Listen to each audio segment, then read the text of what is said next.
महान देशभक्त और भारतीय समाज को नई दिशा देने वाले आद्य सरसंघचालक डॉक्टर केशव बलिराम हेडगेवार का जन्म 1 अप्रैल 1889 को नागपुर में हुआ था। 1910 में जब डॉक्टरी की पढ़ाई के लिए वो कोलकाता गए तो उस समय वहां देश की नामी क्रांतिकारी संस्था अनुशीलन समिति से जुड़ गए। डॉक्टरी की पढ़ाई पूरी करने के बाद डॉक्टर हेडगेवार वर्ष 1916 के प्रारंभ में नागपुर लौट आए। उन्हें अंतिम वर्ष के समापन पर बैंकॉक से एक आकर्षक नौकरी का प्रस्ताव प्राप्त हुआ, मगर उन्होंने उसे स्वीकार नहीं किया। उनके कई सहपाठियों ने अंग्रेज सरकार की नौकरी स्वीकार की, मगर डॉक्टर हेडगेवार इस बारे में स्पष्ट विचार रखते थे कि उन्हें किसी भी कीमत पर ब्रिटिश सरकार की नौकरी नहीं करनी है।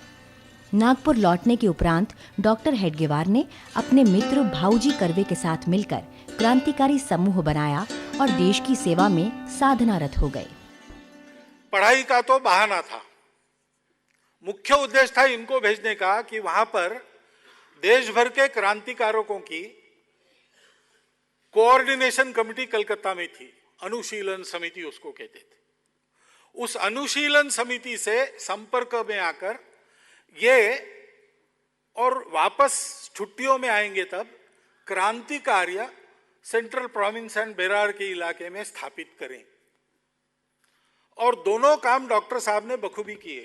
1920 में जब नागपुर में कांग्रेस का राष्ट्रीय अधिवेशन हुआ तो उस अधिवेशन में पारित करने हेतु कांग्रेस की प्रस्ताव समिति के सामने डॉक्टर हेडगेवार ने एक प्रस्ताव का सुझाव रखा था कि कांग्रेस का उद्देश्य भारत को पूर्ण स्वतंत्र कर भारतीय गणतंत्र की स्थापना करना और उपनिवेशवाद के चुंगल से मुक्त करना होना चाहिए।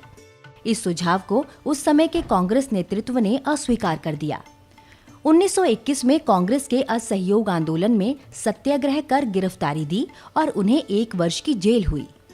डॉक्टर साहब धीरे धीरे इस निष्कर्ष पर पहुंचे कि स्वाधीनता की प्राप्ति के साथ साथ अगर एक शक्तिशाली राष्ट्र का निर्माण करना है तो सामान्य समाज को राष्ट्रभाव से ओतप्रोत कर जाति, भाषा, मत और पंथ से ऊपर उठकर एक दूसरे के लिए जीने वाला बनाना होगा।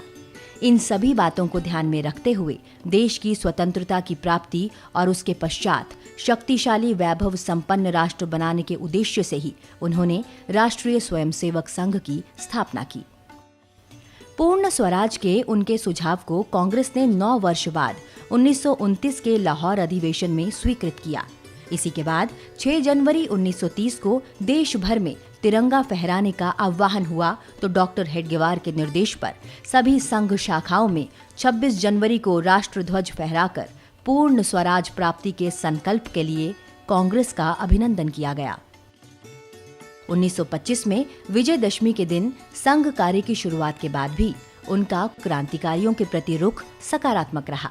यही कारण था कि दिसंबर 1931 में जब महात्मा गांधी द्वारा नमक कानून विरोधी आंदोलन चलाया गया तो उसमें भी उन्होंने अप्पाजी जोशी सहित अनेक सहयोगियों के साथ सत्याग्रह में भाग लिया, जिसके लिए उन्हें 9 महीने की जेल हुई।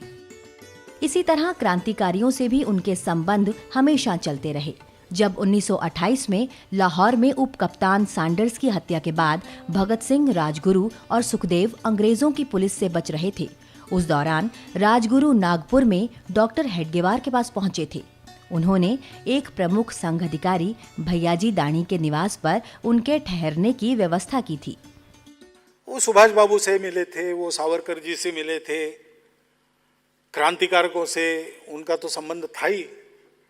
राजगुरु जब भूमिगत हुए तो नागपुर में, विदर्भ में उनके रहने की व्यवस्था उन्होंने की। संघ की स्थापना के बाद से ही देश को पूर्ण स्वतंत्र कराना और समाज को संगठित करना ही उनका मुख्य उद्देश्य बन गया। अंततः समाज को संगठित करते हुए उन्होंने देश को परम वैभव तक ले जाने का संकल्प लिया। अपने जीवित रहते 1940 के नागपुर प्रशिक्षण शिविर में उन्होंने हर प्रांत से आए स्वयंसेवकों को देखकर उसे लघु भारत कहकर पुकारा था, लेकिन अपने महान संकल्प को वो हम सब स्वयंसेवकों के लिए छोड़ गए।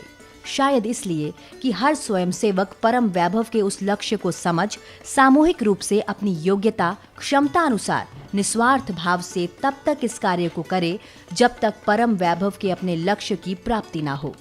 पूर्व प्रधानमंत्री अटल बिहारी वाजपेयी के शब्दों में आद्य सरसंघचालक के महान व्यक्तित्व को समझा जा सकता है।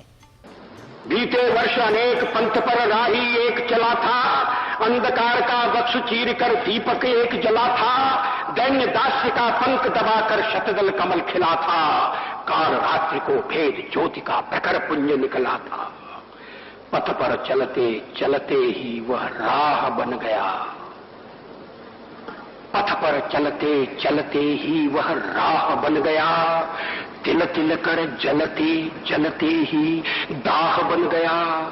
वह कैसा था भक्त, स्वयं भगवान बन गया, कुंभकार की कृति होकर निर्माण बन गया। आज जगेगा जग जननी का सोया भाग्य सितारा, कोट पुष्प चढ़ रहे देव के शुभ चरणों पर, कोटि चरण बढ़ रहे ध्येय की ओर निरंतर।